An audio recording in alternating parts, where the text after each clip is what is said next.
जी, महेंद्र सिंह सिसोदिया जी और आज इस पवित्र धरती पर आए हुए प्यारे भाइयों, बहनों, माताओं और मेरे जिगर के टुकड़े जैसे युवा मित्रों, आप सभी को मेरा नमस्कार। सबसे पहले मैं प्राचीन केदारनाथ जी, 20 भुजा देवी, करणी माता, करीला माता, संत रविदास जी और टेकरी सरकार को प्रणाम कर कर मेरी बात की शुरुआत करना चाहता हूं। भाइयों बहनों, मैं आज गुना मत क्षेत्र में आया हूं, तब हम सब के लिए श्रद्धेय श्रीमंत राजमाता साहब को भी श्रद्धा पूर्वक प्रणाम कर कर मेरी बात की शुरुआत करना चाहता हूं। हम सब भारतीय जनता पार्टी के कार्यकर्ता जो मंच पर बैठे हैं, आज की भारतीय जनता पार्टी की कल्पना ही नहीं कर सकते अगर राजमाता साहब ने जनसंघ और भाजपा की नींव में बलिदान न दिया होता तो आज भाजपा यहां न पहुंच सकती। मैं राजमाता साहब को सम्मान के साथ प्रणाम कर कर मेरी बात की शुरुआत करना चाहता हूं। भाई और बहनों, मैं राजा साहब के लिए वोट मांगने आया हूं। ज्योतिरादित्य जी मेरे मित्र भी है, भाजपा के वरिष्ठ नेता भी है, मगर ज्योतिरादित्य को आप जिता के वक्त एक बात याद रखना, ज्योतिरादित्य को दिया हुआ एक एक वोट नरेंद्र मोदी को तीसरी बार प्रधानमंत्री बनाने वाला है। कई क्षेत्र में मैं जाता हूं तो लोग कहते हैं कि साहब हमारे सांसद को आप आगे बढ़ाना, हम जिता कर भेजेंगे। अब आपको तो बना बनाया मंत्री मोदी जी ने यहां चुनाव लड़ने के लिए भेजा है, प्रचंड बहुमत से जिताना। और आज मैं कहकर जाता हूं, केपी यादव ने इस क्षेत्र की बहुत अच्छी सेवा की है। केपी यादव की चिंता मुझ पर छोड़ देना, आपको करने की जरूरत नहीं है। भारतीय जनता पार्टी हमारे भाई केपी यादव के भविष्य की और केपी यादव को आगे बढ़ाने की सभी प्रकार की चिंता करेगी। गुना वालों, आपको दो नेता मिलेंगे, ज्योतिरादित्य भी मिलेंगे और केपी यादव भी मिलेंगे। भाइयों बहनों, ये जो चुनाव है, ये चुनाव देश के अर्थतंत्र को तीसरे नंबर का अर्थतंत्र बनाने का चुनाव। माताएं बहनें बैठी है, मोदी जी ने 1 करोड़ लखपति दीदी बनाई है देश में, और ये चुनाव और 3 करोड़ माताओं को लखपति दीदी बनाने का चुनाव है। ये चुनाव 4 करोड़ नए घर गरीबों के लिए बनाने का चुनाव है।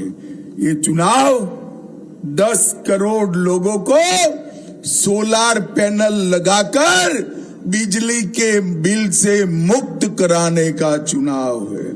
और ये चुनाव 11 करोड़ किसानों को 5 साल में 3 लाख करोड़ रुपया इनके बैंक अकाउंट में सीधा पहुंचाने का चुनाव है।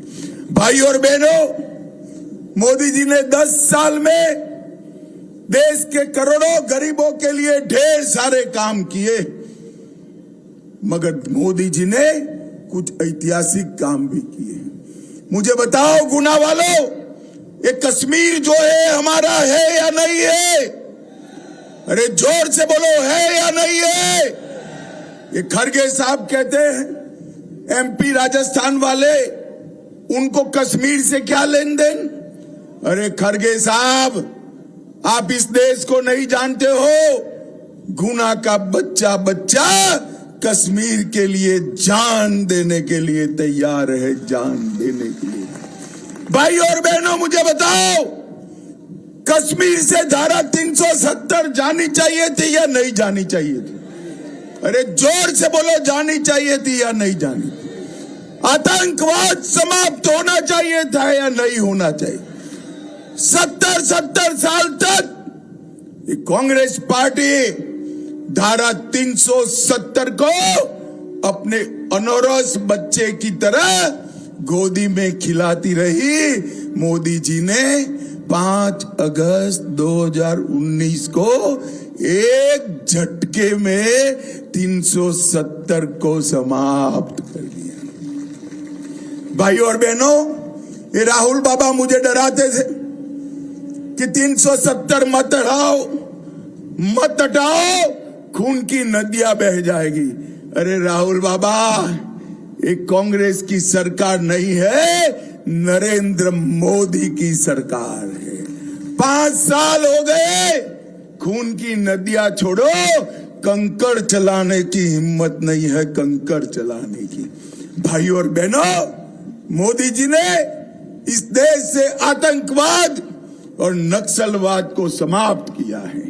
हमारे मध्य प्रदेश को नक्सलवाद से मुक्त करने का काम देश के प्रधानमंत्री नरेंद्र मोदी ने किया है।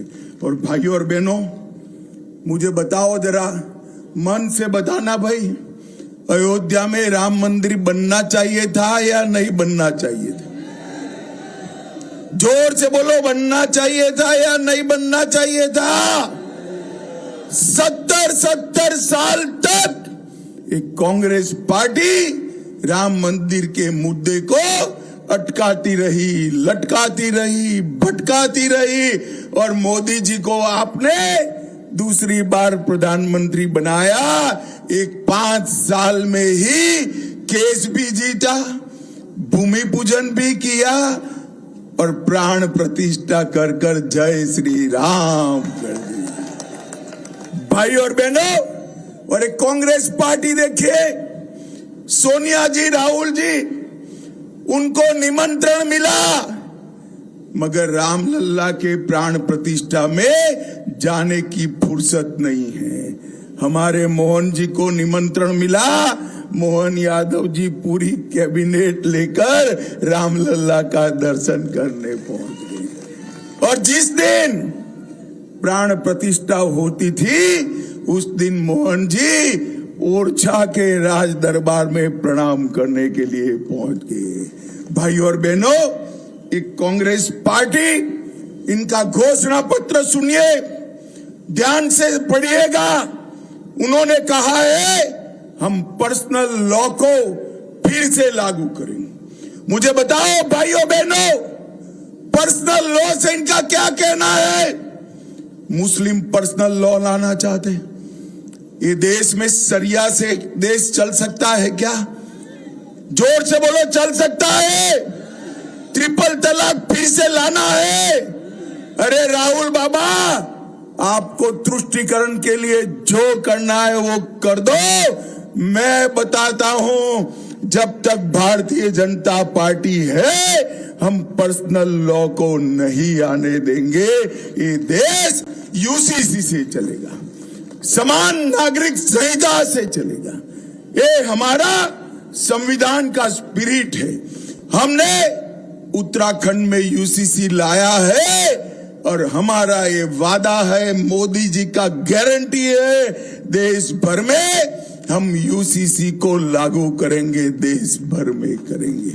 भाई और बहनों, मोदी जी ने नई संसद बनाई, मोदी जी ने कर्तव्य पथ बनाया, और मोदी जी ने चंद्रमा के दक्षिण ध्रुव पर सारे संसार में पहली बार हमारे चंद्रयान को उतारकर शिव शक्ति पॉइंट बनाने का काम किया है। मोदी जी ने इस देश के विकास में सबसे पहली प्रायोरिटी एससी, एसटी, ओबीसी को दी। कांग्रेस पार्टी कहती है इस देश के संसाधन पर सबसे पहला अधिकार मुसलमानों का है, माइनॉरिटी का है। भाइयों और बहनों, कांग्रेस की मंशा हम नहीं बढ़ाने देंगे।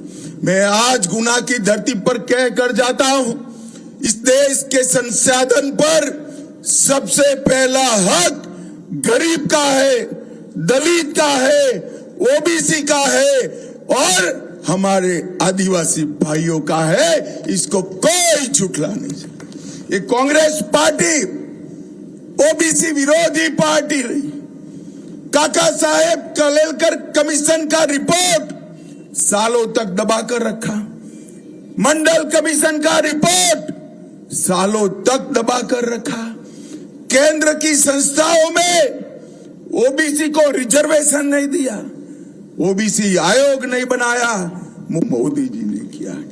नीट की परीक्षाओं में, मेडिकल के दाखलों में और बाकी सारे केंद्रीय संस्थानों में 27% आरक्षण ओबीसी को देने का काम नरेंद्र मोदी जी ने किया है। भाई और बहनों, सिंधिया महाराज यहां से भारतीय जनता पार्टी के प्रत्याशी है। हम सब में विकास में सबसे समर्पित अगर कोई व्यक्ति है तो गुना वालों, आपका ये महाराज विकास को सबसे ज्यादा समर्पित है। सिंधिया परिवार ने इस क्षेत्र का जतन अपने बच्चों से ज्यादा लालन पालन के साथ किया है। भारतीय जनता पार्टी की और केंद्र की, मध्य प्रदेश सरकार ने और मोदी जी की सरकार ने 260 करोड़ के खर्चे से नेशनल हाईवे कुरवाई मुंगावली चंदेरी का निर्माण किया। 112 करोड़ गुना में नगर पालिका में आवास योजना में लगाए, 45 करोड़ एयरपोर्ट बनाने में लगाए, 83 करोड़ स्वास्थ्य केंद्रों के लिए लगाए, 560 crore Chanderi micro irrigation project में